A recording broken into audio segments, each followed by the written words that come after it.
Je reviens, je me suis trompé de sponsor. Il suffisait de demander les amis. Maintenant, on est corporate. Et salut les potes, c'est Jigfio, j'espère que vous allez bien. Aujourd'hui, on se retrouve pour le test de la 7900 XT. Vous me l'avez tous demandé, on a fait le test de la 7900 XTX encore récemment. Il y a eu 2-3 petits problèmes, hein, on va pas se mentir que c'était pas les cartes les plus incroyables. On avait peut-être été un petit peu déçus, et on va voir si cette 7900 XT déroge à la règle de la 7900 XTX. Parce qu'on va pas se mentir, on a eu quelques petites surprises au reveal de ces cartes. Mais enfin, trêve de bavardage, lancement.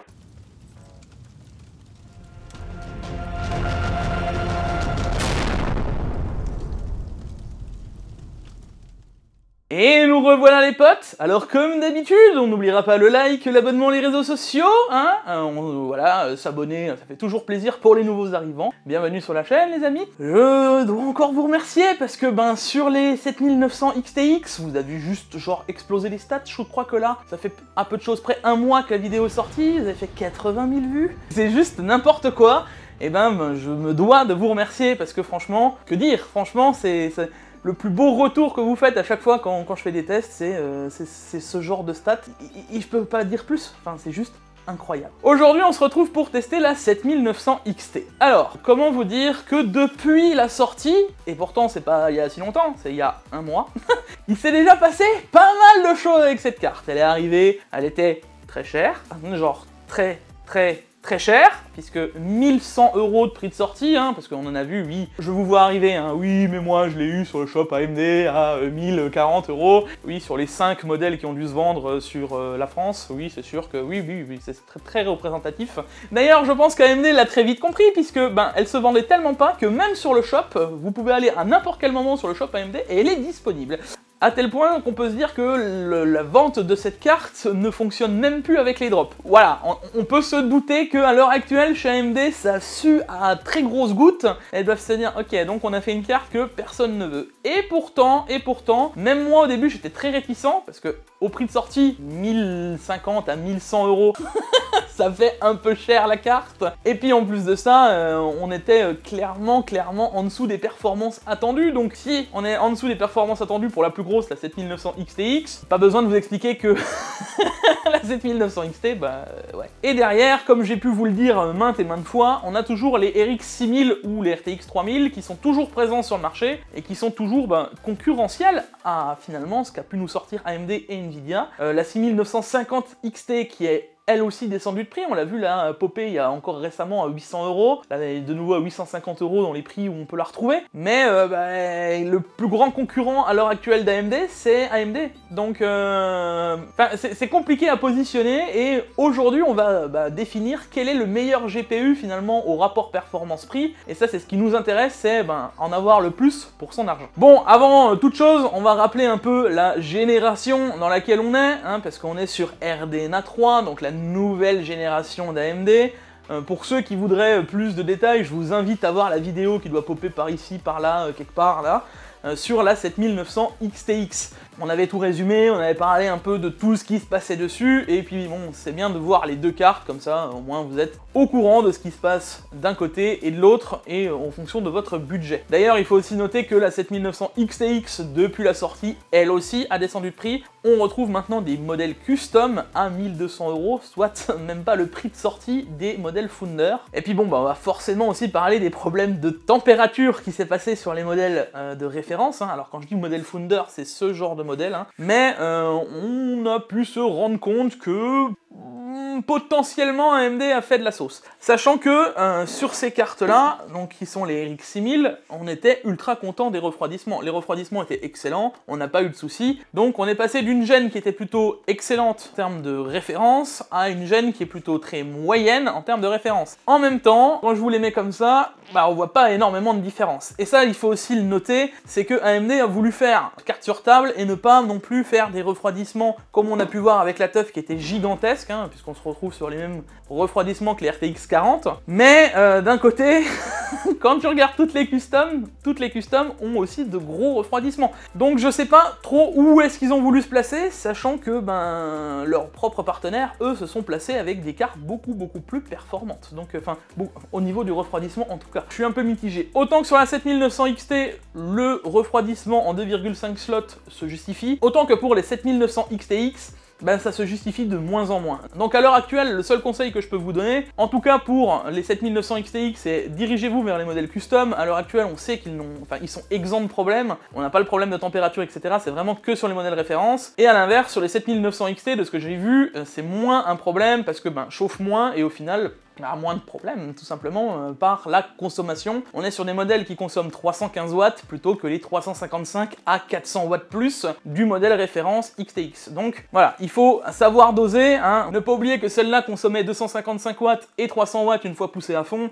donc on s'approche énormément des refroidissements des 7900 XT, ça peut coller. Bon, maintenant qu'on a parlé de tous les problèmes de température et le gros problème d'AMD, parce que ça c'est vraiment le gros point noir qui à l'heure actuelle entache la réputation d'AMD. D'ailleurs, on le voit énormément sur plein de forums, etc. Plus personne ne veut les XT ou XTX sous prétexte de ces températures. Faut repositionner, les gars, que c'est bien les modèles référence. J'insiste, les modèles custom en sont exempts. Et on trouve des modèles custom déjà au même prix que les modèles référence. XFX, etc. Enfin, j'ai pu vous en montrer X fois aux promos, au bon plan, etc., que à l'heure actuelle, on peut retrouver des modèles custom au même prix. Est-ce qu'il y a vraiment besoin de se fatiguer à dire oui, mais bon, le modèle référence, effectivement, c'est une erreur d'AMD, mais sur le reste, les gars, pour moi, ça reste ok, sachant que les customs, à l'inverse, ont des températures qui sont même extrêmement basses au vu du refroidissement qu'ils ont mis en place pour seulement 300 watts. Alors, pour justifier mon propos, là je ramène juste une RTX 40, parce qu'au final on est sur le même refroidissement sur la RTX 40 que sur les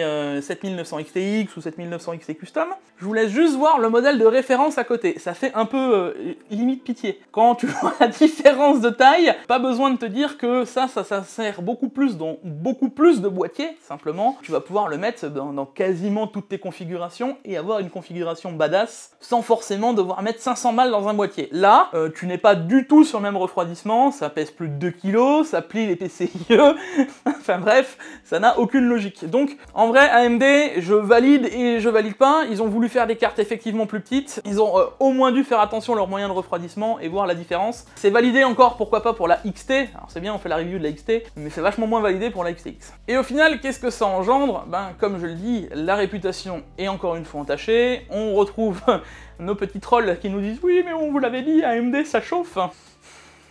Alors, entre une marque où les connecteurs prennent feu et une autre où les refroidissements ont été sous-dimensionnés et ont eu des problèmes de caloduc, franchement, j'aimerais vraiment savoir ce qu'ils foutent les ingénieurs, que ce soit d'un côté ou de l'autre. Va falloir arrêter, hein. Alors, ou alors, je sais pas, mais je sais pas ce que vous prenez, mais ça a l'air d'être de la bonne, genre vraiment future, quoi. Ne changez surtout pas. Si c'était le but de planer, on est vraiment à des années-lumière, les gars. Moi, ce qui me rend dingue, c'est que je me dis, ils en testent pas des cartes. Ils se sont pas dit, tiens, on va peut-être en tester, je sais pas, un nombre calculable, genre, je sais pas, genre une trentaine, et on se serait vite rendu compte que sur une trentaine, il y avait des problèmes. Pour moi, ça reste encore une fois un problème pour le consommateur, et derrière, ben, celui qui s'est retrouvé, parce qu'il y a eu une bataille Reddit, une bataille Twitter, machin, avant que ce soit reconnu, il y a dû avoir plusieurs vidéos avec plusieurs tests, etc., pour faire valider le fait que cette carte avait un problème de température. Moi je me dis, mais c'est quand même incroyable qu'on soit obligé de se battre contre une marque qui a fait une erreur à la base. Et une erreur qui aurait même pas dû arriver parce que en test, ça aurait dû se voir. Là, on parle d'un modèle référence, c'est arrivé chez Sapphire, c'est arrivé chez PowerColor, c'est arrivé sur quasiment toutes les marques qui font les références. Je me dis, alors, AMD est fautif, mais en plus, tous les constructeurs, ça veut dire que dans la multitude de constructeurs qu'il y avait, il n'y en a pas un seul qui a testé les cartes. J'ai un peu cette impression que ce soit pour les RTX 4000 ou les RX 7000, on est un peu les bêta-testeurs, les gars. On se dit, bon, allez, on va leur envoyer, et puis on verra bien, ils nous feront les retours des problèmes. Bon, maintenant qu'on a passé le moment un peu compliqué des températures et des problèmes, on va attaquer un peu plus le côté de la puce et de l'architecture. Du coup, on est sur RDNA 3 les amis, donc la nouvelle architecture d'AMD. Alors on va vite fait faire un petit retour sur la puce, parce qu'on est sur les premières puces en GCD, donc le Graphic Compute Die avec du MCD, le Memory Cache Die. Là on est un peu sur une architecture complètement nouvelle, d'ailleurs AMD innove, hein, c'est les premiers à faire ça. Donc là on se retrouve pas comme sur un CPU où on va avoir les die et un IHS au-dessus, mais c'est un peu tout comme. Et au final on a la mémoire qui est séparée avec les multiples CPU. Je vous montre de toute façon un affichage là de l'architecture, et vous allez vite vous rendre compte que ça ne ressemble plus du tout à ce qu'on avait par exemple sur les RX 6000. Et au final, on se retrouve avec des puces déjà plus grosses, mais d'un autre côté avec des finesses de gravure différentes. Du 5 nanomètres pour la puce graphique, du 6 nanomètres pour les puces mémoire, etc. etc. C'est la nouvelle innovation d'AMD et ça permet aussi de réduire les coûts, parce qu'on n'est pas forcément obligé de faire du 5 nano pour toute la puce. Alors, est-ce que ça réduit les coûts pour nous, ou ça réduit surtout les coûts pour AMD, hein? Bon, je vous laisse seul juge. Derrière les amis, on va parler caractéristiques, parce que comme pour la 7900 XTX, on va les comparer l'une et l'autre. Donc au niveau des cœurs, on passe d'une architecture à 6144 cœurs pour la 7900 XTX à 5376 cœurs pour la 7900 XT. Donc on voit quand même qu'il y a une différence non négligeable d'une carte à l'autre, hein. On se doute bien qu'elle va être quand même moins performante. On passe de 382 TMU à 336, les ROP ne bougent pas, on est toujours sur 192. Au niveau de la fréquence, la 7900 XT est plus basse aussi, on passe de 2500 MHz à 2395 MHz. Le bus est aussi plus resserré, on passe de 384 bits à 320 bits, et ça on va vite le ressentir, vous allez voir, dans les tests en 4K. C'est assez visuel. Souvent le bus influe énormément sur tout ce qui va être gros débit, quand on va en avoir besoin en 8K, en 4K, et vous allez voir, on va y revenir juste après. Du côté de la bande passante, on passe de 960 Go de bande passante à 800 Go, hein, ça c'est toujours énorme, hein, 1 gigaseconde, c'est juste impressionnant. Et en termes de watts, on passe de 355 watts pour la XTX à 315 watts pour la XT. Sachant que on peut lui rajouter 15% de power, on se retrouve aussi à 355 watts en moyenne, 350 watts, je sais plus. Bref, elle peut consommer le même nombre de watts que la XTX, une fois overclocké, et le power limite à fond. Le tout annoncé pour 899 $, sachant que le prix MSRP a déjà descendu, hein, on peut le retrouver moins cher sur le site AMD, et même maintenant, sur les revendeurs à gauche à droite, on peut les retrouver déjà moins cher. On en retrouve déjà à 950 € au moment où je parle, de 1100 tout 950, ça fait 150 € en un mois, pas besoin de vous dire que là, c'est quand même non négligeable sur la facture. Et on récupère enfin une carte qui devient intéressante, moins chère que la barre symbolique des 1000 €. Et c'est pas pour vous mentir, ça fait grave plaisir. Derrière AMD toujours au top avec le Smart Access Memory, hein, le SAM, d'ailleurs il y a le Smart Access Vidéo aussi disponible sur les RX 7000 et si vous avez un Ryzen 7000, mais en gros c'est un partage de données qui passe plus forcément par la RAM et qui discute en direct entre le CPU et la carte graphique. Il y en a beaucoup qui en parlent de ça, d'ailleurs il faudrait qu'un jour je refasse des tests, le Smart Access Memory, etc. Oui, et beaucoup d'entre vous pensent que il faut absolument un CPU AMD pour avoir les meilleures performances avec la carte graphique AMD. Mais d'un autre côté, vu qu'il y a le Resizable Bar qui est finalement apparemment la même techno mais non propriétaire, hein, donc c'est Intel et tous ceux qui ont envie de se mettre dedans, au final on ressort les mêmes performances qu'avec le Smart Access Memory, en tout cas des tests qu'on avait sortis à l'époque. Donc pourquoi pas un jour faire un test, faut-il vraiment un CPU AMD avec une carte AMD pour avoir le maximum de perf? Mais de ce que j'en ai vu et de ce que j'en entends encore à l'heure actuelle, ça m'a pas l'air forcément obligatoire, hein.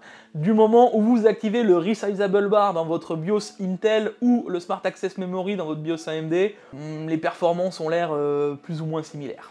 Alors autre chose, ces cartes disposent aussi de l'EV1, ou la V1, parce que je sais que je vais me faire taper dessus, on va me dire « Oui, mais Jigfio, tu n'es pas un angliciste ». Bon. Can you speak in English? Thank you. Donc on a l'EV1 qui est un codec vidéo, le nouveau codec qui devrait normalement faire norme d'ici peu. Quand je dis norme, c'est que tout le monde devrait l'utiliser. À l'heure actuelle, on pense surtout l'utiliser pour le streaming, pour nous les gamers, etc. C'est un peu le côté là qu'on attend tous. Et forcément, la plateforme de streaming la plus utilisée pour le jeu vidéo, soit Twitch, n'est toujours pas à jour. Alors, c'est assez rigolo les gars parce que récemment, même Discord a dit qu'ils allaient gérer les V1, donc on se retrouve finalement avec Discord qui va gérer le streaming en AV1, en EV1, et Twitch. Genre à quel moment? Donc faut savoir que OBS est compatible, faut savoir que YouTube est compatible. Enfin, il y en a plein des sites qui sont en train de se mettre à jour pour justement ce système de codec. Et là les gars, bah non quoi. Et surtout les gars, ben moi je suis vraiment impatient de l'avoir parce que pour l'instant c'est bien, on nous a annoncé des cartes qui sont fonctionnelles avec ce codec vidéo, hein, les RTX 40, les RX 7000. Intel qui à l'heure actuelle est sûrement l'offre la plus intéressante pour justement ce genre de codec, hein, puisque c'est les moins chers et c'est ceux qui permettent de le faire à moindre coût, donc voilà, on va pouvoir enfin avoir des machines de streaming ultra performantes avec un débit beaucoup plus haut. Génial, c'est super, et c'est toujours pas dispo.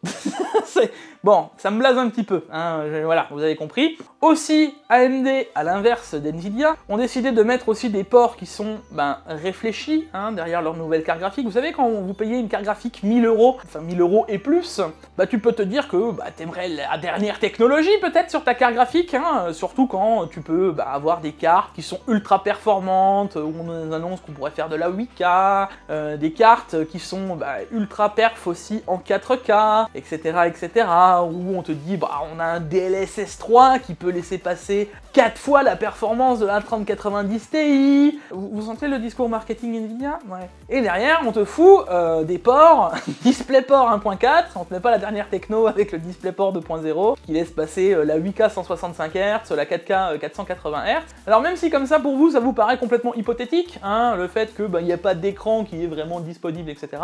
On va avoir de plus en plus d'écrans qui vont être dispo en 144 Hz et 240 Hz, ça y est, c'est déjà annoncé maintenant, hein, on le voit. On a vu d'ailleurs les nouveaux écrans du CES qui annoncent du 240 Hz plus en 4K. Alors, oui, on va me dire, oui, mais bon, on va pouvoir le passer avec d'une compression, vous savez, c'est notre technologie. Oui, alors, les gars, quand tu achètes une carte à 1000 balles, 1000 balles plus, que tu mets un budget incroyable dans ta carte graphique, tu t'attends à avoir la dernière technologie dedans, tu vois.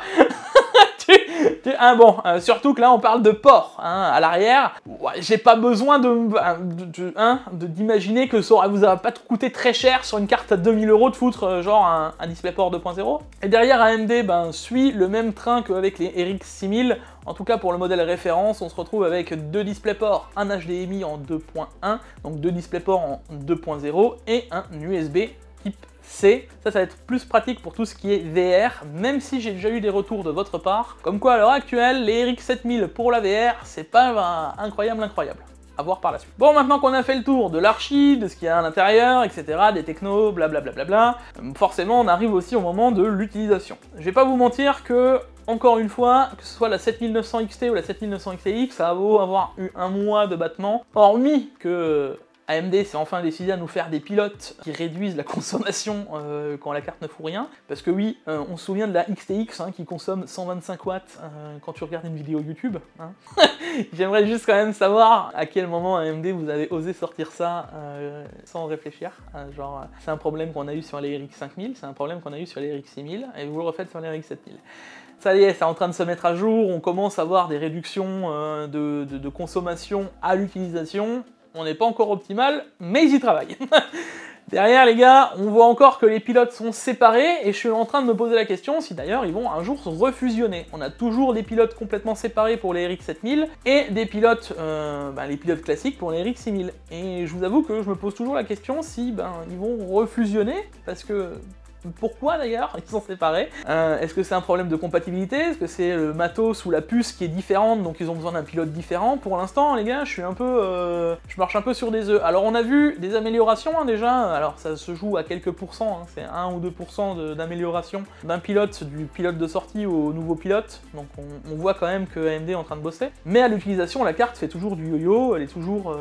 c'est n'importe quoi. Vous pouvez l'utiliser sur du Blender, où elle va taper du 3200 MHz. Quand je dis 3200, je peux être plus optimiste, ça pourrait monter plus haut d'ailleurs. Et à l'inverse, vous allez aller en gaming, et là, c'est du yo-yo genre impressionnant. Vous allez aller d'un jeu où vous allez taper du 2800 de fréquence, alors que la carte est prévue à 2400, et derrière, vous allez aller sur un autre, vous avez 2400 de fréquence. Enfin, ça n'a aucun sens. Fait ce qu'elle veut, quand elle veut, où elle veut. Comme on l'a déjà dit pour les RX 7900 XTX, on s'attend en fait à ce que ces cartes soient plus performantes, parce qu'elles en ont sous le pied, et si elles sont capables d'aller chercher du 3000 de fréquence, pourquoi elles le font pas tout le temps? Ça n'a, pour l'instant, à l'heure actuelle, c'est un grand mystère. D'ailleurs, l'équipe de More Power Tool, ceux qui ont fait le logiciel, vous savez, pour unlock les RX 5000 et 6000, bah, jette l'éponge. Apparemment, AMD a totalement bridé les cartes, le pilote et tout ce qui va avec. Donc l'overclocking sur ces cartes va être compliqué.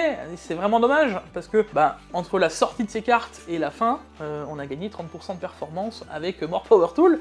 J'espérais avoir la même chose sur les RX 7000, et au final, ben, l'intérêt de mettre plus d'argent dans les RX 7000 en se disant on fait un pari sur le futur, c'est en train de se réduire. Donc j'espère, au moment où vous regardez cette vidéo, peut-être à la sortie, et peut-être dans 5 ou 6 mois ça aura changé, n'hésitez pas à checker la chaîne. En tout cas, si ça change, je serai un des premiers à aller le tester, et à vous dire, les gars, ça y est, on peut enfin overclocker correctement les RX 7000. À mon sens, et à l'heure actuelle, elle manque énormément de puissance. Au moment où la carte va charger à fond et qu'il va avoir un truc trop costaud au niveau d'une demande de puissance, on voit la fréquence qui réduit. Et je pense que c'est le gros souci de cette archi, donc je sais pas encore comment ça va être réglé et si ça va être réglé au fur et à mesure du temps.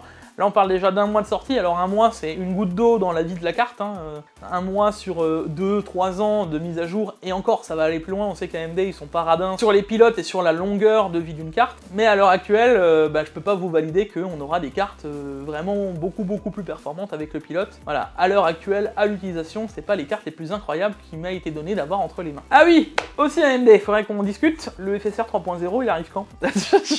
Parce que bon, moi je vous ai défendu, hein, je vous ai dit, ouais, on aura une techno concurrente au DLSS 3, FSR 3.0, d'ailleurs qui devrait, on espère, être compatible avec toutes les cartes, hein, lui, hein, voilà, je place ça là. On nous a annoncé début d'année.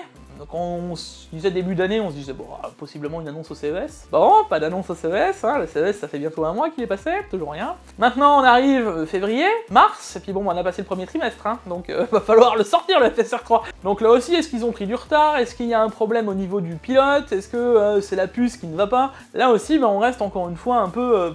c'est compliqué, on sait pas trop. Donc on espère voir ça arriver un peu plus rapidement et avoir la techno concurrente du DLSS 3, parce que une fois que ça va être en place, le FSR 3, si c'est compatible d'ailleurs toutes les cartes, ça peut être assez incroyable, et on aurait l'équivalent du Frame Generator qu'on a sur Nvidia, donc on va aussi gagner des performances via le FSR 3.0 face au FSR 2 et 1, et avoir un réel concurrent à Nvidia, là-dessus ce serait quand même bien, sachant que si c'est pour toutes les cartes, votre 1080 Ti par exemple pourrait fonctionner avec, c'est incroyable.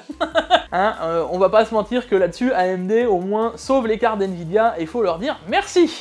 Bon les gars, maintenant que j'ai au moins raconté ma vie pendant, on doit être déjà à un bon longtemps de record, on va enfin attaquer ce que vous attendez tous, les performances. Bah oui, comme d'habitude, on a fait les mêmes protocoles de test que d'habitude, donc on va pouvoir comparer à toutes les cartes qui sont passées dans mon protocole de test, hein, vous aurez le tableau comme d'habitude à chaque fois, en 1080p, en 1440p et en 4K. Alors bien sûr, hein, le protocole n'a pas changé, on est toujours sur la même table de bench avec l'Apex Z790, avec de la RAM G-Skill en 7200 C34, mon i9 13900K, et puis bon le reste, hein, on est sur une Antec 1300 avec la wet bench, le water cooling custom hybrid cooling, et normalement je vous affiche aussi comment lire les FPS, parce que ça c'est important, on l'a demandé pour la dernière vidéo, apparemment vous aviez un peu plus de mal sur la lecture des FPS, et là vous pouvez voir qu'on a toutes les informations. J'insiste les gars, ça c'est vraiment important, parce qu'on voit beaucoup de bench passer où finalement on n'a pas les infos. Dites-vous que avoir des infos en temps réel c'est vraiment important, au moins vous voyez que je vous sors pas des informations de mon chapeau. Et ça les gars, vous pouvez aussi voir comment fonctionne la carte en temps réel, que ce soit la consommation en watts, que ce soit la fréquence, etc. Vous pouvez un peu vous estimer, donc n'hésitez pas à faire des pauses et à voir un peu comment fonctionne la carte, que ce soit en 1080p, 1440 ou 4K, au moins vous pourrez vous faire un avis sur la carte. Bon, maintenant qu'on a fait le tour du sujet, trêve de bavardage, lancement!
Et nous revoilà.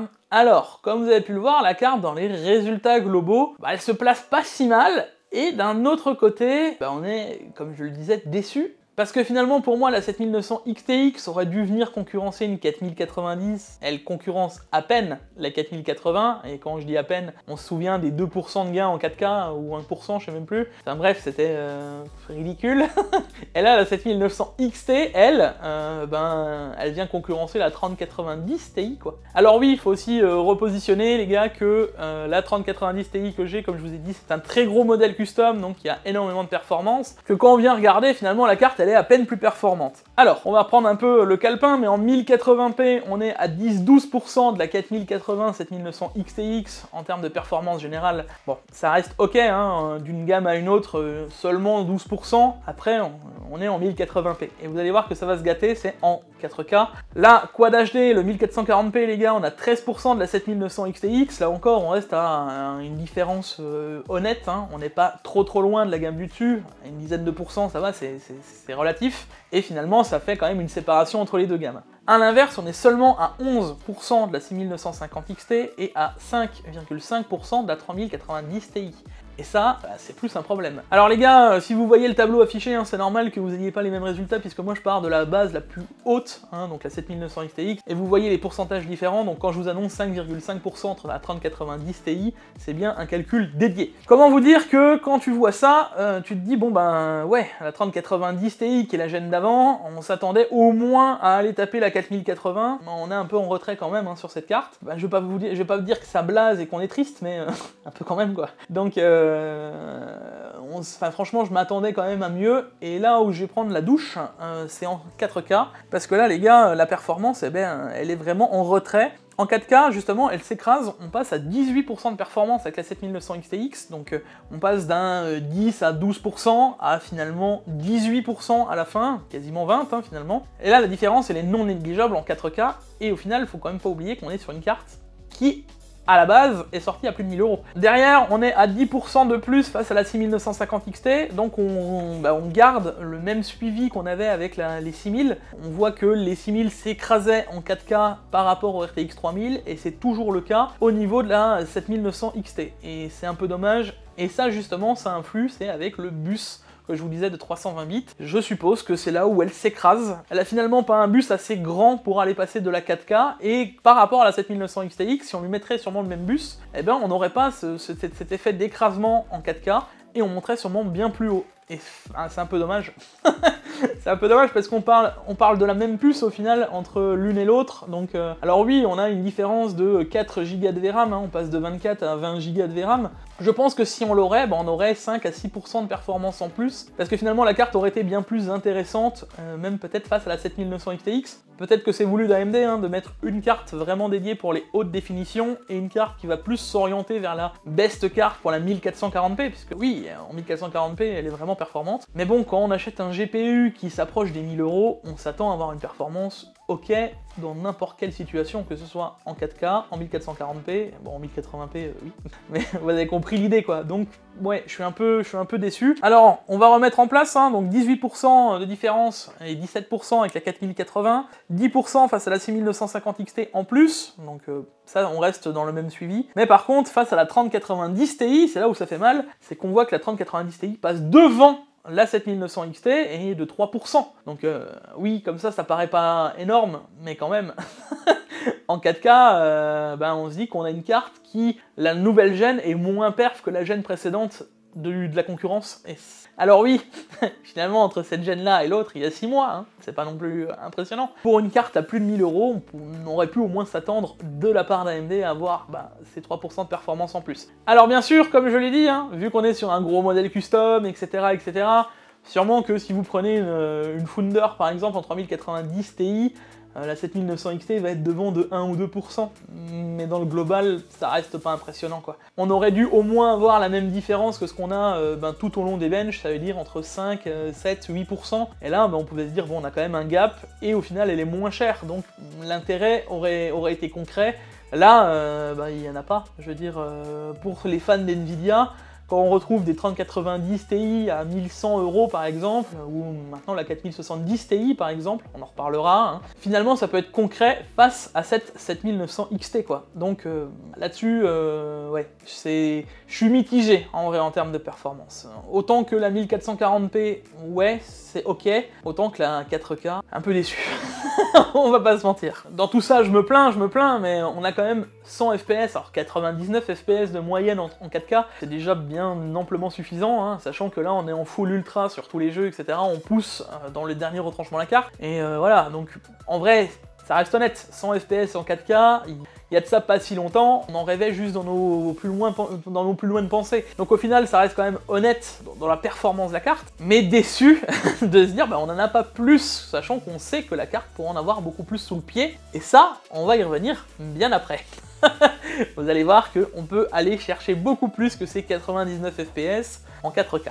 Bon, et maintenant qu'on a parlé rasterisation, on va attaquer autre chose, parce que comme pour la 7900 XTX, j'ai été testé en 8K. Et vous allez voir que la 7900 XT, si elle est déjà limitée par son bus en 4K, vous allez voir qu'en 8K, c'est vraiment pas ça. Trêve de bavardage, lancement.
Bon, et là vous êtes en train de vous dire maintenant, la 8K, bah, c'est pas pour tout de suite. Hein. 8K, 25 FPS, les gars de moyenne, sur 13 jeux. Bon, ce n'est peut-être pas pour tout de suite, hein. Les 7000, c'est pas encore prévu pour. La seule carte, les gars, qui pourra peut-être discuter en 8K, on reviendra aussi dessus, hein, c'est la 4090, mais c'est vraiment la seule. À l'heure actuelle, les gars, aucune carte, aucune, hormis la 4090, ne peut nous donner des performances correctes en 8K. Vous avez vu la 4080, la 7900 XTX et la 7900 XT, même si on s'approche des 30 FPS, non. Non. Alors c'est bien AMD, hein, c'est bien de s'être lancé, de se dire oui, regardez on a la techno pour. On verra peut-être avec le FSR 3, etc. On fera peut-être un test dédié le moment venu, mais à l'heure actuelle c'est vraiment pas dingue quoi. Donc la 8K, on oublie l'idée. Bon, et maintenant qu'on a parlé 8K, qu'on a fait toutes les définitions, qu'on a parlé de tout ce qui était possible en rasterisation, on va parler du ray tracing. Donc là, je vais pas vous repasser les benches où je ne parle pas, on va commenter en même temps, mais il n'y en a pas 512 000. Là, encore une fois, on voit que les RX 7000, la 7900 XTX, qui était à peine devant la 3090 Ti, bah, la 7900 XT se retrouve derrière la 3090 en ray tracing. Et on ne parle pas du moment où il y a le DLSS et qu'il n'y a pas le FSR, alors là, bon, la carte, elle s'envole. À l'inverse, quand il y a le FSR, la carte vient reconcurrencer, donc on espère avoir de plus en plus de techno toujours dans les jeux, que ce soit FSR et DLSS, c'est des technos qu'on a besoin dans les jeux si on veut fonctionner en ray tracing sans aucun problème. Mais même sans ça, on reste aux performances plus ou moins d'une 3090. Alors on est un peu en retrait, ça doit se placer entre une 3080 et une 3090. Ça reste honnête, c'est pas non plus incroyable. On voit qu'AMD a toujours un train de retard là-dessus, une gêne finalement de retard. Hein. Quand on s'est sorti pour AMD sur les RX 6000, on s'approchait des perfs d'une 2080 Ti. Là on voit qu'on s'approche des perfs d'une 3090 Ti, on a finalement à chaque fois une gêne de retard et c'est dommage. Donc ça c'est la seule différence qu'on peut avoir entre du Nvidia et du AMD à mon sens, c'est si vous voulez jouer en ray tracing, bah les cartes Nvidia sont toujours bien plus intéressantes que les cartes AMD. Maintenant, faut pas non plus oublier qu'une 3090, il y en a beaucoup qui rêveraient d'en avoir une. Une 3090 reste toujours ultra performant, que ce soit en termes de rasterisation ou en termes de ray tracing. C'était, il y a encore de ça 3 mois, la carte la plus performante qu'il y avait. Donc AMD est venu rattraper un retard, ça reste performant et jouable, mais ce n'est pas encore incroyable, on n'a pas la concurrence même face à du Nvidia. Voilà, il faut aussi savoir laisser à César ce qui est à César, au moins là-dessus c'est vrai qu'Nvidia, le côté du ray tracing, bon. Maintenant, quand on fait les sondages et qu'on voit le nombre de personnes qui jouent en ray tracing et le nombre de personnes que ça intéresse, ben vous êtes à peu près 14%, donc ouais, ça n'est pas non plus incroyable. C'est pas forcément l'argument de vente principal d'AMD, mais au moins on peut leur laisser que ça tourne bien mieux qu'avant, et que si vous voulez jouer en ray tracing, c'est activable aussi du côté d'AMD. D'ailleurs, petit message vite fait glissé comme ça, on remarquera que sur Callisto Protocol, la carte fonctionne plus ou moins bien, et on n'oublie pas que c'est un jeu optimisé AMD. Alors ça me fait assez sourire, parce qu'on voit qu'en rasterisation, les cartes Nvidia sont devant, et en ray tracing, totalement l'inverse de d'habitude, c'est les cartes AMD qui passent devant les Nvidia. Donc je me dis que peut-être que si AMD se motive à nous faire du ray tracing eux de leur côté, peut-être qu'on aura des RX 7000 qui seront aussi bien plus performantes du côté du ray tracing que les Nvidia. Mais bon, à l'heure actuelle, dans le monde du jeu vidéo, il y a plus de jeux opti Nvidia que de jeux opti AMD. Faites votre choix pour le ray tracing. Bon, maintenant on arrive sur la consommation de cette carte, hein, le rapport performance-watt. Et là, au global, la carte est pas du tout mauvaise. Que ce soit en 1080p ou en 1440, vous avez vu que les FPS étaient dans les clous. On n'a que 315 watts. Alors quand je dis que 315 watts, faut voir qu'une 4080, elle a aussi cette même puissance et qu'elle sort plus de FPS. Donc au final, les RTX 4000, là, à l'heure actuelle, sont toujours ultra perf, hein. Je vous l'ai dit, la 4080 là-dessus m'a impressionné en termes de consommation par rapport, enfin le rapport performance-watt est vraiment excellent. Mais bon, pour le coup, les gars, cette carte, elle reste quand même devant les RX 6000. Donc on se retrouve avec une performance vraiment juste entre la 7900 XTX, qui était déjà très bonne, et la 4080. Donc on est un peu en retrait, mais c'est pas non plus impressionnant. Le problème restera, comme je vous l'ai dit, la consommation dans les autres applications, où là pour l'instant AMD ils sont complètement à la ramasse, hein. Il n'y a rien qui va. Mais en tout cas en gaming, dans une utilisation de la carte fonctionne plus ou moins bien en rapport performance-watt, et c'est plutôt bon. Là où elle recule finalement, c'est en 4K, où elle vient passer derrière les 6900 XT par exemple, et ben encore une fois à cause de son bus. Et ça c'est vraiment dommage, parce que on était vraiment quasiment sur un sans faute au rapport performance-watt, et forcément du moment où on augmente la définition, il y a un bémol. Donc c'est validé en 1080p, 1440p, c'est un peu moins validé en 4K. Dans tous les cas, la carte reste performante et ne va pas trop consommer, hein. Disons qu'on verra jamais de pic de 580 watts. Vous savez de qui je parle. Au moins cette carte, là-dessus on reste fixe toujours à 315 et 355 si on vient lui augmenter son power limit. On a fait le rapport performance-watt, on va parler du rapport performance-prix. Et là par contre les gars, la carte elle explose tout. On vient rattraper le prix des RX 6900 XT. Et ça, à 20 centimes près quasiment sur toutes les définitions, ça fait plaisir. Sachant les gars que, comme d'habitude, vous avez deux graphiques, hein. Je vous fais le graphique du rapport performance-prix au prix MSRP, donc le prix de sortie ou le prix annoncé à l'heure actuelle sur les sites Nvidia AMD. On voit que là, elle est un peu plus en retrait. Par contre, c'est ça qui est intéressant, c'est au rapport performance-prix de où on retrouve la carte, hein, sur les revendeurs partenaires à gauche à droite. Là, on peut voir que la carte, elle devient ultra intéressante. À l'heure actuelle, les gars, le modèle référence, comme je vous l'ai dit, on peut le retrouver à 950 €. Le modèle custom, le XFX par exemple, on le retrouve à 20 € seulement de plus. Ceci dit en passant, si vous avez 20 € de plus, mettez-le dans le modèle custom, hein. Vous aurez sûrement plus de performance et un meilleur refroidissement, donc tant qu'à faire, profitez-en, si vous n'êtes pas à 20 € près. Mais en vrai, les gars, là-dessus, la carte, elle est vraiment excellente. Se rapprocher des cartes des 6000, sachant que les 6000, je pars d'un prix de base de 720 € qu'on ne retrouve plus à l'heure actuelle. La 6900 XT a disparu à ce tarif-là en fait. On la retrouve plus à 720 €. Maintenant d'ailleurs, elle est même des fois plus chère que certaines RX 7000, donc ça n'a aucune logique. Quand on la retrouvait au tarif de 700-720 €, c'était juste incroyable, et tous ceux qui en ont acheté, je pense, sont à l'heure actuelle content de la performance de la carte parce que ça reste des cartes qui sont ultra performantes et ouf, bah, la preuve, au rapport performance-prix, elle est toujours invaincue. Mais là, les gars, on s'approche à 20 centimes, sachant que la carte, elle a pas 2 ans de vécu. La carte, là, elle a,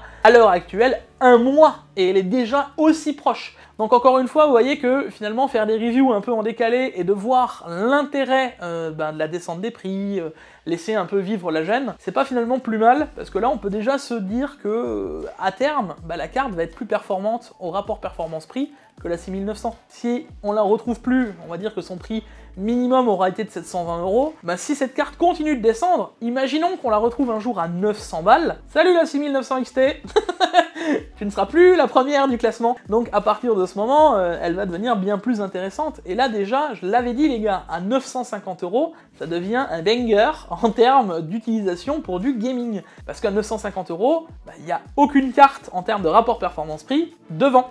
Et ça pour du 1440p ou du 4K. Vous avez vu qu'en 4K elle est un peu en retrait, vous allez voir que je vais vous sortir l'overclocking du chapeau. Et là, en termes de performance, on va venir complètement reconcurrencer les autres. Alors bien sûr, là on va parler de l'overclocking, maintenant qu'on a un rapport performance SWOT et prix, on va en tuer un pour en faire gagner l'autre, parce que forcément quand on overclock les gars, la consommation, et le rapport performance-prix, il va descendre. Et vous allez voir que j'ai été très impressionné par les RX 7900 XT, parce que du moment où on lui met un peu de performance en plus à cette carte, ça bump assez violemment. Et quand je dis ça, on a un gain sur le modèle Founder. Je parle pas du modèle custom, là où on aura sûrement un meilleur refroidissement, sûrement plus de power, etc. Là on gagne 12,5%, et pour le coup j'ai été tellement impressionné que je vais vous relancer des benches, parce que je l'ai fait sur les 13 jeux, histoire que vous ayez la moyenne complète. Trêve de bavardage, lancement.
Et nous revoilà. Et là, comme je vous ai dit les gars, 12,5%, ça passe de 99 FPS à 111 FPS, on se retrouve à tellement plus rien de la 4080, on est à même plus 6% de différence entre l'une et l'autre. Là, on a enfin la performance qu'on s'attendait avec ces 7900 XT, quoi. C'est la performance qu'on voulait en 4K et dans les autres utilisations, parce que si là, on se dit qu'en 4K, elle est limitée par son bus, forcément, si vous faites ça en 1440p, vous aurez sûrement encore un gain un peu plus substantiel. Et là, tu peux te dire, ah bah ouais, voilà, là, 7900 XT, maintenant, à 5, 6, 7% de la 4080, c'est concret.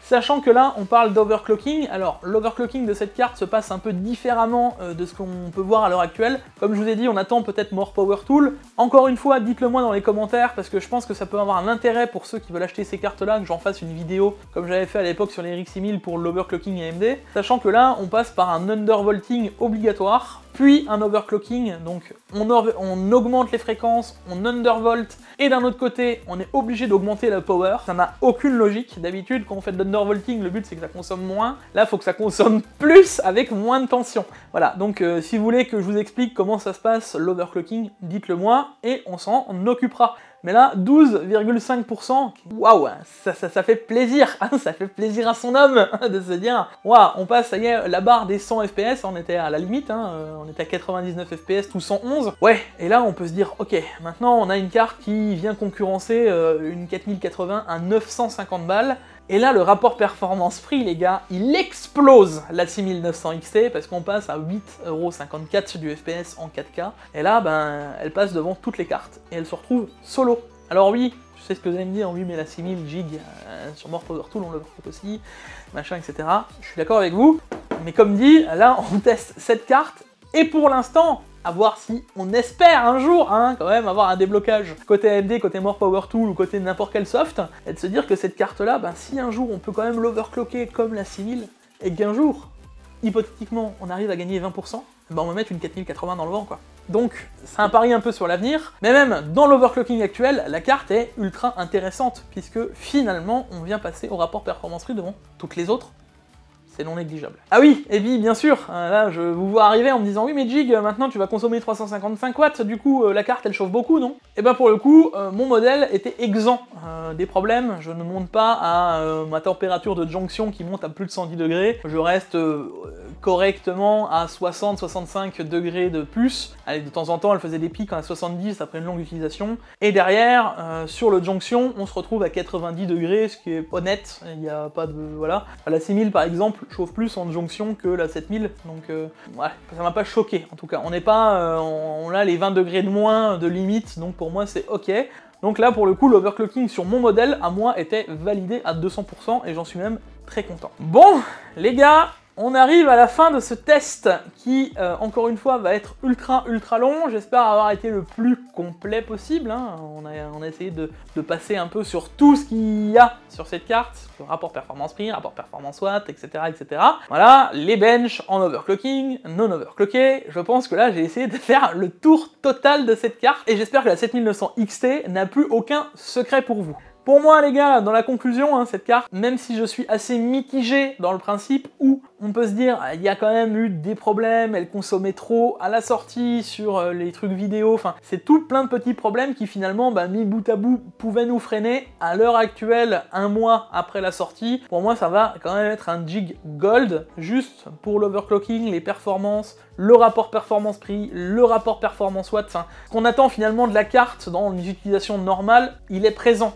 Maintenant, on attend quand même d'AMD des améliorations, donc voilà. Mais on était à ça, finalement, d'avoir un coup de cœur, parce que si la carte continue de descendre de prix, parce qu'elle ne se vend pas, priez les gars, ceux qui me regardent, que les gens continuent de pas l'acheter, parce que vous allez pouvoir vous dire, ah c'est bien, un jour on va la retrouver à 850 €, cette carte, elle sera imbattable en termes de rapport performance-prix, puisqu'elle l'est déjà. Ouais, moi je trouve plutôt que c'est assez bien, c'est pas si mauvais, comparativement à ce qu'on a pu voir de plein de reviews de sortie Day One, maintenant elle est beaucoup mieux positionnée, et encore une fois, je vous le dis les gars, finalement avoir un peu de retard comme moi, toujours en avance vous le savez, finalement ça a des fois des bons côtés, on peut découvrir finalement plus d'intérêt pour les cartes au fur et à mesure du devenir de celle-ci, et que dire que c'est plutôt une agréable surprise de voir ce genre de performance arriver au fur et à mesure du temps. Et j'espère les gars, j'espère comme je vous l'ai dit qu'elle va continuer sa descente de prix. Si on passe la barre des 900, c'est juste incroyable, n'hésitez pas trop à l'acheter. Voilà. Bon les gars, je pense qu'on a fait le tour. Comme d'habitude, n'oubliera pas le like, l'abonnement, les réseaux sociaux si la vidéo t'a plu. Si t'es arrivé jusque là, déjà, t'es un warrior, parce qu'on doit être, je pense, à une quasiment de bonne heure de vidéo. Hein. On remerciera le monteur, parce que là, il est en train de s'arracher les cheveux au moment où il arrive à ce moment de vidéo. On finira avec le petit hashtag, les gars, l'overclocking c'est la vie, parce que 12%, l'overclocking c'est la vie, je vous le dis. Et on se retrouve pour une prochaine vidéo. N'oubliez pas de me dire en commentaire, les gars, si vous en voulez une vidéo. Merci encore de m'avoir suivi aussi longtemps. C'était Jixio. À la prochaine. Ciao, ciao!